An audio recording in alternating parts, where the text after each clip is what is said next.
Hi everyone, this is Emilie from NDSP Plan Managers, and I'll be carrying on our series on the NDIS called Easy as Pie. Now, I did say that today I would really look at preparing for a planning meeting or a review meeting. I will take this from the position that it's your first ever plan. That way I'll just cover everything and most of it really will apply for your review meetings as well. I guess something to bear in mind if it is your first plan is the NDIA tries to book the planning meeting just 3 weeks from being given access. So generally the response to getting access to the NDIS is like, totally understandable, by the way. I have felt that way myself when a few of our participants have got access. But then 3 weeks to get your skates back on and get planning. And that's not to overwhelm you, it's just so that you actually have time to prepare. So I guess to start off, I'd like to say the planning meeting and preparing for the planning meeting, I view that a bit like preparing to go to your local fruit and veg market. So by that I mean you kind of need to figure out before chatting to that person at the planning meeting, what is it that you want to eat? What's actually lurking in the back of the fridge already to potentially help you? And what do you still need to get from the shops so that you can actually cook your meal? So a few little steps to go through before you rock up at your planning meeting. Let's get into it now. All right, so I'll get stuck in, and I guess number one in this whole planning mission is a straightforward one. Something straightforward, I know, right? So number one is simply about me. So this is a statement. It can be a couple of sentences, it might be a whole page, really up to you what you would like to share about yourself. For example, my name's Emilie, I live in North Melbourne with my lovely partner, and we don't have any pets. But I do actually have 2 cats in Scotland called Pinot and Grigio, and don't take that as an indication of how much I love Pinot Grigio. My 2 little cats are in Scotland, and that's with my parents and my 2 sisters. So there you go, a little bit about me. Feel free to write out your statement beforehand, type it out or record it, because the LAC or the early childhood partner might actually just copy and paste it as is. Good, all right. Easy one to get us started. Next. Do you know what I'm gonna say now? Have a guess whilst I write up number 2. Number 2, goals. NDIS goals. So I've mentioned this before, super important. Everything relates to your goals in the NDIS, including how you spend your money once you do have a plan. So have a think. Short-term goals, medium-term, long-term goals. Do you want to learn to cook for yourself, for example? Otherwise I've seen, I want to build my social skills to get back into the dating scene and find that special someone. Anything like that. Just you have a think and set them out. I generally prepare all of these before the meeting as well. So your goals. Now we get to really teasing apart the direction of this planning meeting, because once you've identified your NDIS goals, the next thing is to figure out number 3. What do you already have? Who is already helping you achieve those goals currently? All right, now this will vary widely person to person. So it could be your friends and family are providing some everyday support to you, for example, and it might be that right now they're supporting you every day, but really you kind of want them to back off a bit and, get a bit more independence for yourself. So it might be that they're helping you right now, but one of the things you want to discuss is finding that line with how much they help you and what should they be helping with, but what should really, you feel like you should just be doing yourself. So I'll pop that up. Fam and friends. Another example is there another service that you're linked in with that's helping you achieve your goals? So for example, let's say you have diabetes and that forms part of your disability. It could be that you're linked in with the National Diabetes Services Scheme. And they do a whole heap of cool things actually. So if you're not linked in with them, then I would go on their website. And things like peer support groups, educational programs, info sessions. They also hook you up with professional, like specialist diabetes services that can come under a Medicare rebate. So that's just one example, but basically services. Are there other services that you're linked in with? And then finally, I'll bring up compensation because that does come up.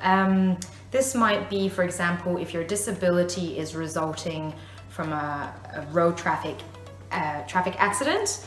And so you might be receiving compensation or supports through your state or territory's traffic accident compensation scheme, for example. So if you are, the NDIA will want to know about it. So just pop that down as well. All right, there you go. So what's helping already in reaching for your goals? And now, once we've identified that, you may have guessed we're gonna head towards what's missing. I feel like I might be coming really close to the camera. I'm sorry if I am. Okay, what's missing? Missing. Okay. Now, the NDIS has a whole range of supports that could be accessed. So it's about, I guess, tailoring that down to you. What do you need? And I'll list a few of them. I've done this in a previous session as well, so I won't go too far, but for example, therapy supports. That might be one example.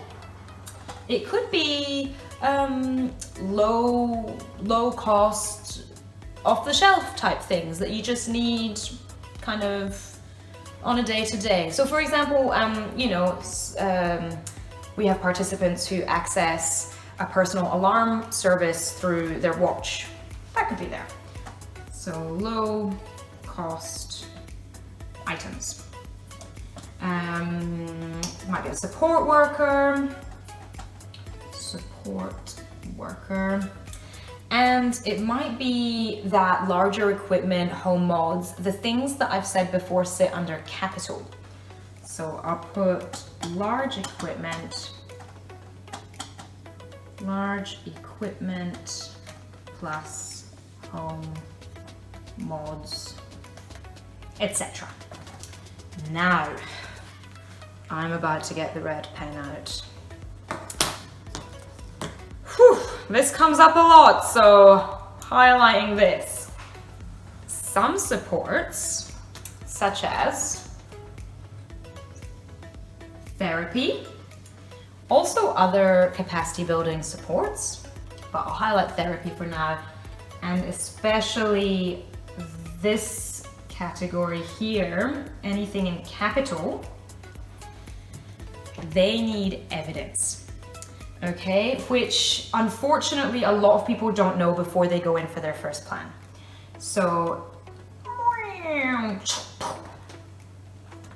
there we go. All right, I'll put evidence. Now, what do I mean by evidence? Well, clearly you are the master of your own life. You will probably be the best person in the world to know what it is that will help you. That said, what the NDIA would like to see with these things is that your idea of what will help you meets what is considered best practice in the professional industry. So let's say you really figured you would like fortnightly physiotherapy, for example. The NDIA wants to understand, from a physiotherapist ideally, it doesn't have to be, but it could be from a doctor. I'll just give that as the example though. They want to know that the physiotherapist has said yes, based on your circumstances, fortnightly physiotherapy is considered best practice, is probably going to be effective for you, it's going to build your independence, increase your social participation. So they basically kind of want, I guess, a sign off from a qualified professional on this recommendation. Now, nearly forgot. Large equipment and home mods, things like that, there's a specific template. They are on the website and we can certainly provide links to those, but there are specific templates that a professional will need, like an occupational therapist, for example, would need to fill out to recommend specific things in the capital budget. So they take a few hours to fill out, and sometimes they might require you to trial various versions of something. So, I'll just write templates.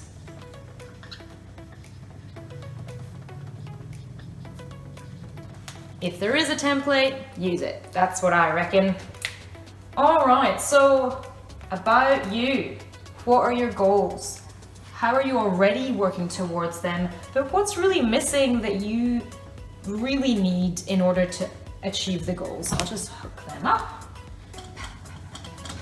I'm a dancer, so everything is accompanied by a sound effect. Sorry about that. Anyway, not gonna apologize for who I am. Okay. 1, 2, 3, 4, 5. Here, we're gonna talk about fund management. Now, look, the first 4 are really the bulk of what would be helpful to prepare. But I would definitely give thought to this number 5, because it can sort of trip you up. Which color do I need? Oh, still green. Fund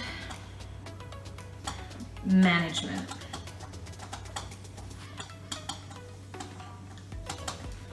So there are 3 ways to manage the funding. I literally mean manage the money, the finances of that plan.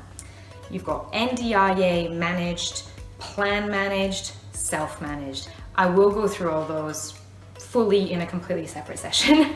So for now, all I'll say is these are a sort of sliding scale of how much freedom, flexibility, choice, but also responsibility you want. We're pretty much done, okay? So the last thing, I'm just gonna give a couple of, I guess, hot tips. One of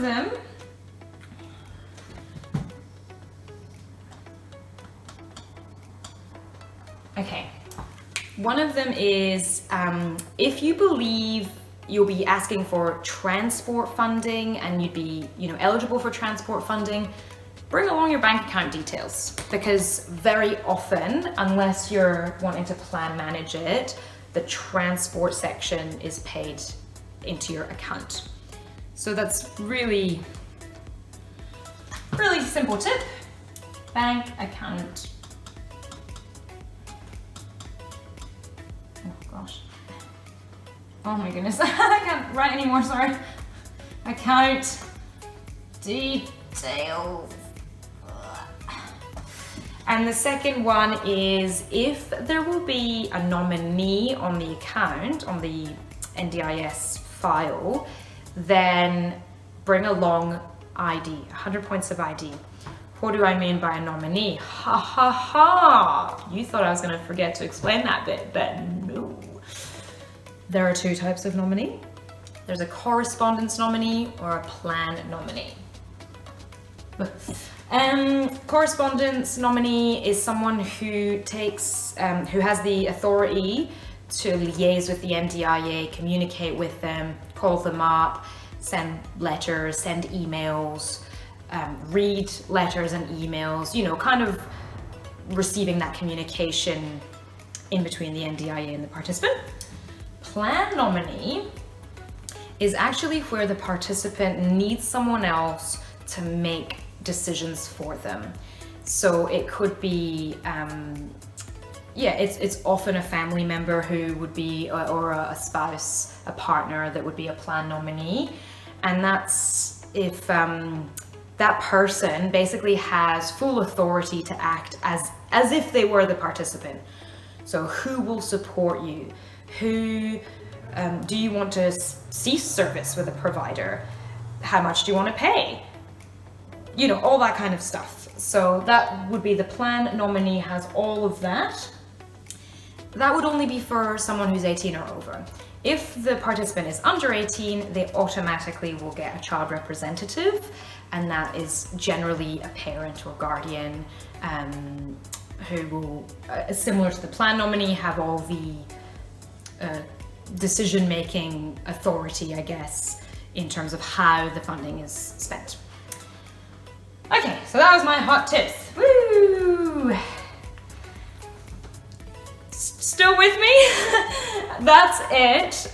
It might seem like a lot, but I guarantee you spending some time on this will save you so much worry down the track. And I've worked through this with participants before and, you know, seen some really good outcomes just from that preparation. In some cases, I even send the full thing off to the local area coordinator or the early childhood partner. I even send it like before the meetings. All right, I'm gonna leave it there. Thanks so much for joining me today, and I guess we'll see you next time.